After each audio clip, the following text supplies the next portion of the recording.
প্রিয় দর্শক, আশা করি সকলেই ভালো আছেন। বিল্ডিং প্ল্যান পয়েন্ট চ্যানেলের পক্ষ থেকে আমি শুভেচ্ছা জানাচ্ছি ইঞ্জিনিয়ার চমক। আজকে একটি চমৎকার ভিডিও নিয়ে হাজির হয়েছি আপনাদের সামনে। একটি ছাদ শুরু থেকে ঢালাই করা পর্যন্ত কিভাবে কোন কাজটি করতে হবে তার বিস্তারিত এই ভিডিওটিতে দেওয়া আছে। চাইলে এই সম্পূর্ণটি দেখতে পারেন, দেখলে অনেক কিছু শেখার আছে। দেখছেন যে রডের মেইন রড এবং বাইন্ডার রড কিন্তু ফেলা হচ্ছে ছাদে। একটু খেয়াল করে দেখবেন যে মেইন রডগুলো কিন্তু বিমের ভিতর দিয়ে যাচ্ছে, দেখেন একটু ভালো করে। আর যে ক্র্যাঙ্ক রড এবং এক্সট্রা টপ এটি কিন্তু বিমের উপর দিয়ে যায়। বিমের ভিতর দিয়ে যে রডগুলো যায় সেগুলো কিন্তু মূলত মেইন রড। আপনারা দেখতে থাকেন, দেখলে অনেক কিছু শিখতে পারবেন। যারা নতুন আছেন, যারা ইঞ্জিনিয়ারিংয়ে পড়ছেন তাদের জন্য অনেক উপকার হবে, এবং যারা বাড়ির মালিক যারা আছেন তারাও দেখতে পারেন। এখানে অনেক কিছু কোথায় ভুল আছে সেগুলো আমি দেখানোর চেষ্টা করব। তাই ভিডিওটি শুরু থেকে শেষ পর্যন্ত দেখুন, অনেক কিছু শেখার আছে।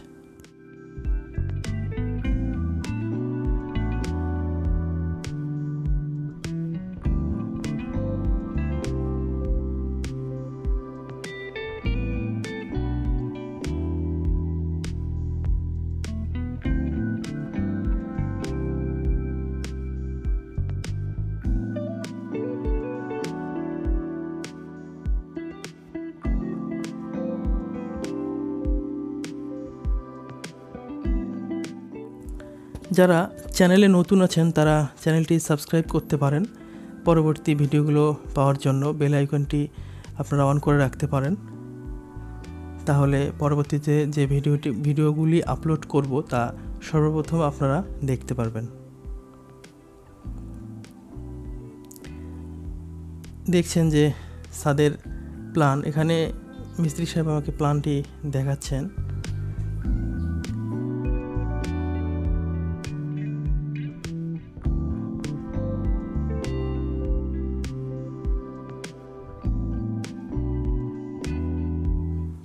দেখুন রডটি কীভাবে বিমের ভিতর দিয়ে কিন্তু নেওয়া হচ্ছে, এবার সে নিয়ে আবার বিমের ভিতর দিয়ে কিন্তু পার করে দেওয়া হলো।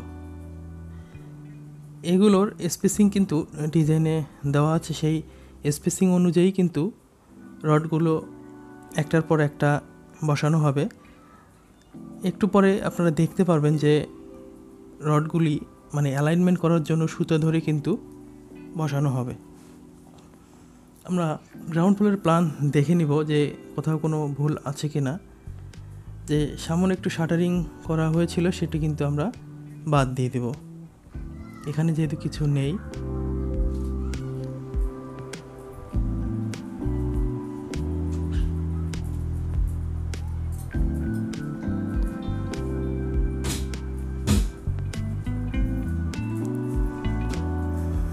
ছাদের বাইন্ডিং কিন্তু চলছে।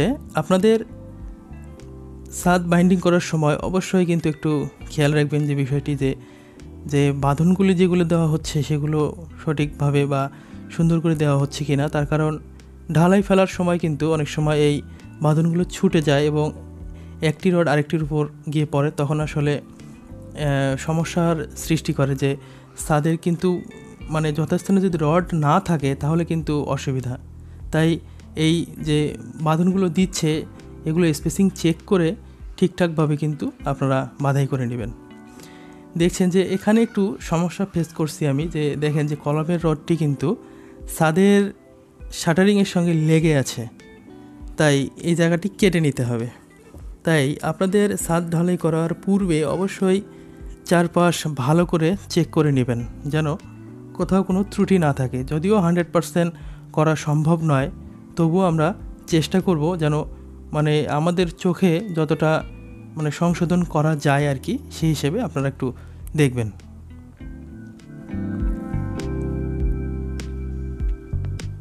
এই ছোটোখাটো যে বিষয়গুলি, যে ভুলগুলি, এগুলো কিন্তু অবশ্যই মানে ঠিকঠাক করে নিতে হবে। আরও কিছু ভুল আছে, সেগুলো আমরা দেখতে পারবো একটু পরে, তাই ভিডিওটি ধৈর্য সহকারে একটু দেখুন।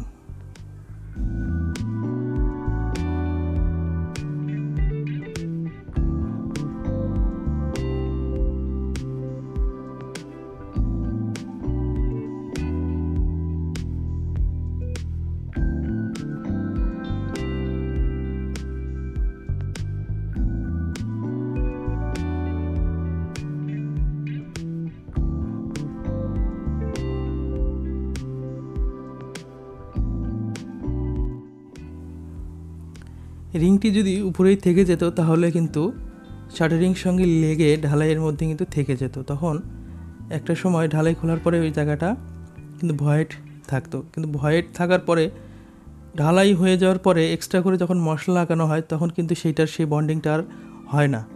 তাই যতটা সম্ভব আগেই সব ক্লিয়ার করে নেওয়া উচিত।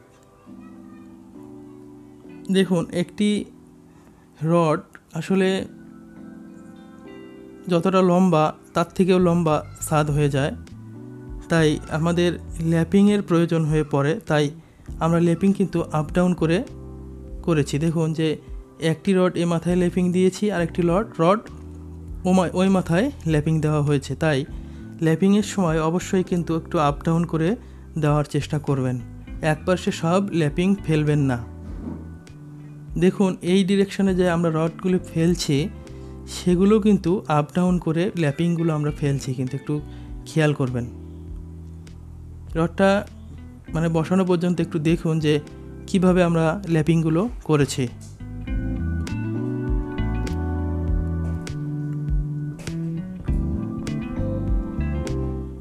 এই রডটি কিন্তু পুরো ছাদের মাথা পর্যন্ত বসানো হচ্ছে, দেখুন টেনে নিয়ে বসানো হচ্ছে।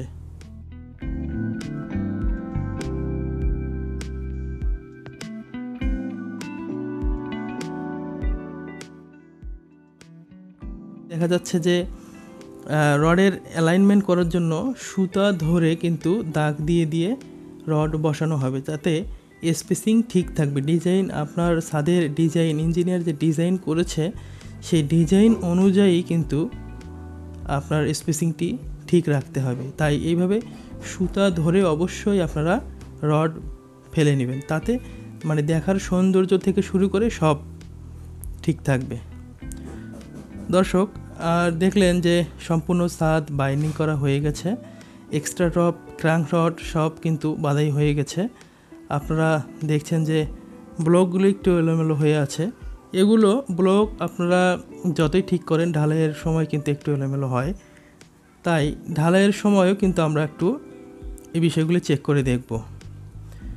এখন শুধুমাত্র দেখছেন যে ছাদটি সম্পূর্ণ বাইন্ডিং হয়ে গেছে এবং ইলেকট্রিক যে পাইপ বসানোর কাজ সেটিও মোটামুটি হয়ে গেছে। শুধু এখন মানে শেষ কাজ যে ঢালাইয়ের অপেক্ষা।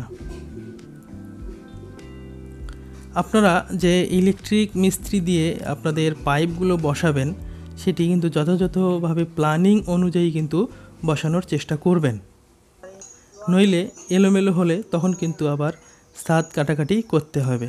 তাই মানে প্রথমেই শুরুতেই যে বিষয়টি এটি প্ল্যানিং অনুযায়ী যেন ইলেকট্রিক পাইপগুলি বসানো হয় সেই দিকে অবশ্যই একটু খেয়াল রাখবেন।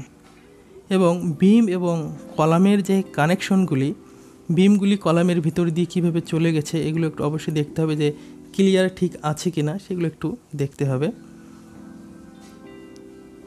যেমন কিছু কিছু জায়গায় বিম কিন্তু ক্লিয়ার ঠিক নাই, এটি আমি ঠিক করে নেব, একটু পরে দেখতে পারবেন।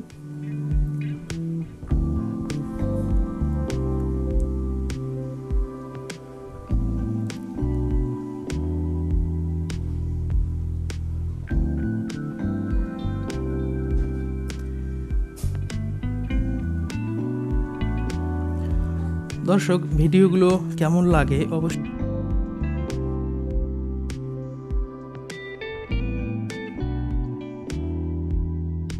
এখন দেখি। আমরা ঢালাই চলে আসলাম, ঢালাই শুরু হয়ে গেছে অলরেডি। ঢালাই চলাকালীন যে একটু সামান্য বিষয়গুলি, ঢালাই চলাকালীন কিছু কিছু বিষয় অবশ্যই একটু মাথায় রাখতে হবে। যেমন ঢালাইয়ের রেশিও কয় কড়াই খোয়া দিচ্ছে, কয় কড়াই বালু দিচ্ছে এবং সিমেন্ট কিভাবে দিচ্ছে বা কেমিক্যালস কিভাবে দিচ্ছে, এই বিষয়গুলোতে একটু নজর রাখতে হবে। তার কারণ খোয়া বা বালি যদি একটু কম বেশি হয়ে যায় তখন কিন্তু ঢালাইয়ের রেশিও কিন্তু কম বেশি হয়ে যেতে পারে। তাই রেশিও ঠিক না থাকলে কিন্তু ঢালাইয়ের সমস্যা দেখা দিতে পারে।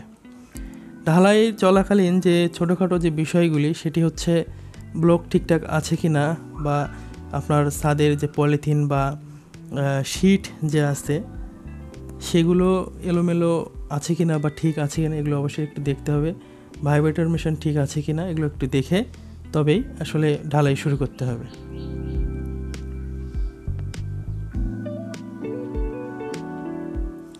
আমাদের ঢালাই উদ্বোধন করার জন্য যে বাড়ির মালিক আছেন, ইনি ঢালাই উদ্বোধন করে দিবেন বা উদ্বোধন করছেন, তারপরে ঢালাই শুরু হয়ে যাবে।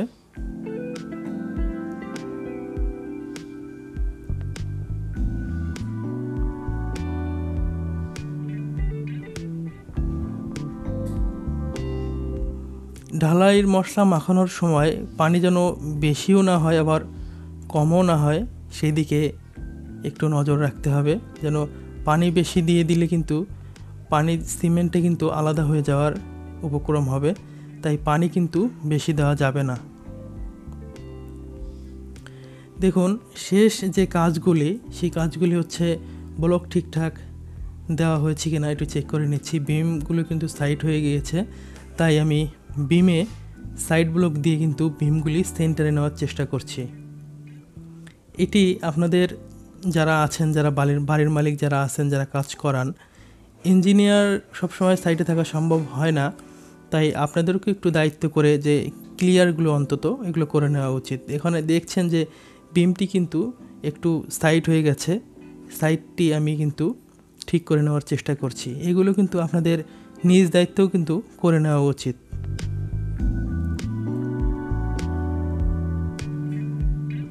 আমি কিন্তু দেখিয়ে দিচ্ছি যে কোথায় ব্লক দিতে হবে। দর্শক, একটি ভিডিও তৈরি করতে অনেক পরিশ্রম করতে হয় এবং অনেক সময়ের প্রয়োজন, তাই আপনাদের মাঝে যে ভিডিওগুলো নিয়ে উপস্থিত হই তার কিন্তু অনেক পরিশ্রম হয়। তাই আপনারা কার্পণ্যতা করেন যে একটি লাইক দিতেও কিন্তু কৃপণতা করেন, কিন্তু একটি লাইক দিলে কিন্তু কাজের উৎসাহ অনেকটা অংশে বেড়ে যায়। তাই দেখা হচ্ছে পরের অন্য কোনো ভিডিওতে। ততক্ষণ ভালো থাকবেন, সুস্থ থাকবেন। ধন্যবাদ সবাইকে।